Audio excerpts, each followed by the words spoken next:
మధ్యాహ్న భోజన పథకాన్ని కొనసాగించాలి. ప్రభుత్వ జూనియర్ కళాశాల మధ్యాహ్న భోజన పథకాన్ని కొనసాగించాలి. ప్రభుత్వ జూనియర్ కళాశాల మధ్యాహ్న భోజన పథకాన్ని పరిష్కరించాలి. హాస్టల్ సమస్యలను వెంటనే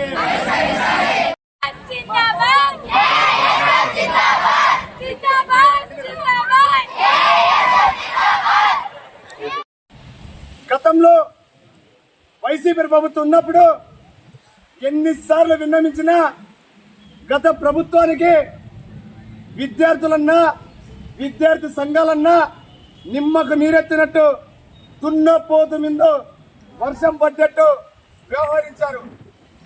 ఇప్పుడు ఆ రాష్ట్ర ప్రభుత్వానికి విద్యార్థులు నిరుద్యోగులు కలిసి ఏకతాటిగా వైసీపీ పార్టీని ఓడించాలని చెప్పేసి కంకణం కట్టుకొని విద్యార్థులకు అన్యాయం చేసిన పార్టీని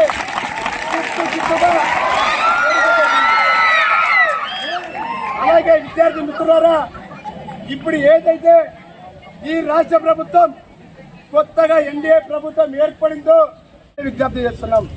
రాష్ట్రంలో విద్యారంగ సమస్యలు పరిష్కరించండి. విద్యార్థులకు పెద్దపీట వేయండి. ఈ దేశానికి విద్యార్థులే నేటి పౌరులు. చాలా గొప్పలు చెప్తున్నాం. ఈ రాష్ట్ర వ్యాప్తంగా హాస్టల్ సమస్యల పైన ఈ నెల 20వ తేదీ నుంచి 30వ తేదీ వరకు ప్రభుత్వ జూనియర్ కళాశాలలో హాస్టల్ సందర్భం చేస్తున్నాం. అలాగే 30వ తేదీ తర్వాత ఆగస్టు 6వ తేదీ లోపు ఏదైతే మా డిమాండ్స్ నెరవేరలేదో ఆగస్టు 6వ తేదీన వందలాది మంది వేలాది మంది విద్యార్థులతో అనంతపూర్ కలెక్టరేట్ ఆఫీస్ దద్దరిల్లని ఈ సందర్భంగా ఈ రాష్ట్ర ప్రభుత్వాన్ని హెచ్చరిస్తున్నాం.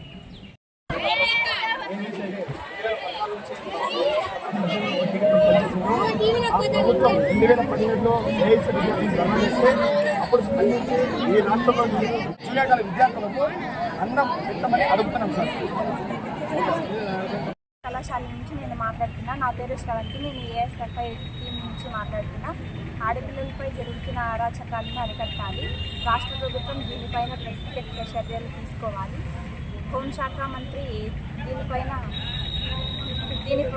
ప్రత్యక్ష దృష్టి సాధించాలి. మాలాంటి ఆడపిల్లలను కాపాడాలని కోరుతున్నాను. కళ్యాణదుర్గం జూనియర్ కళాశాల నుంచి డిమాండ్ చేస్తున్నాం.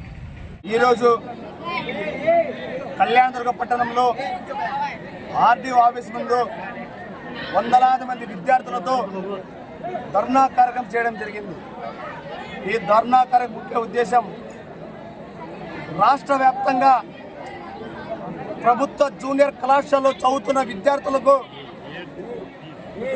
మధ్యాహ్న భోజనం కొనసాగించాలని, అలాగే రాష్ట్ర వ్యాప్తంగా పెండింగ్లో ఉన్న కాస్మెటిక్ ఛార్జీలు, మెస్ ఛార్జీలు విడుదల చేయాలి.